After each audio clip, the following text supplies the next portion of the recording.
50 पर्यटक या ठिकाणी येतात, त्या पुलावर येतात, तो पूल पडतो।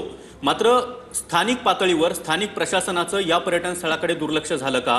कारण इथं नियोजन दिसलं नाही, नियोजनाअभावी हा अपघात घडला असं स्थानिक लोकांचं म्हणणं आहे। त्याबाबत चौकशी करण्यात येईल।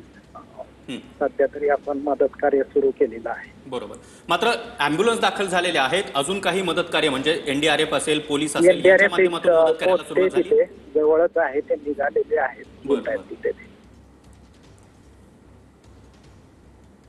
नक्कीच विक्रम देशमुख सर, खूप खूप धन्यवाद आमच्याशी संवाद साधला त्यासाठी। तर कुंडमळ्याजवळील इंद्रायणी पूल हा कोसळलेला आहे, जवळपास 6 जणांचा यामध्ये दुर्दैवी मृत्यू झालाय, तर 20 ते 25 जण वाहून गेल्याची भीती व्यक्त केली जाते। एनडीआरएफची टीम देखील या ठिकाणी पोहोचली आणि जमेल त्या पद्धतीने सध्या मदत कार्य करण्यास सुरू करण्यात आलेलं आहे।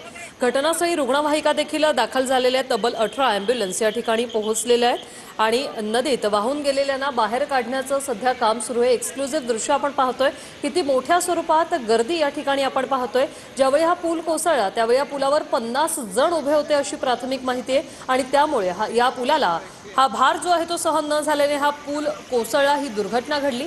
यात आतापर्यंत 6 जणांचा मृत्यू झाल्याची माहिती मिळते, तर तब्बल 20 ते 25 जण वाहून गेले। मात्र जर हा पूल, या पुलाचा आपण फोटो पाहतोय कशा स्वरूपात हा पूल होता, या एवढ्याशा पुलावर तब्बल 50 पर्यटक उभे होते आणि यात अनेक पर्यटकांनी या पुलावर दुचाकी देखील चढवल्या होत्या। त्यामुळे वजन न पेलवल्यामुळे हा पूल कोसळल्याची माहिती आहे। 2 दृश्य आपण पाहतोय, पूल कोसळण्याआधी कसा होता आणि त्यानंतर पूल कोसळल्यावर सध्या काय अवस्था झाली आहे त्याची ही दृश्य।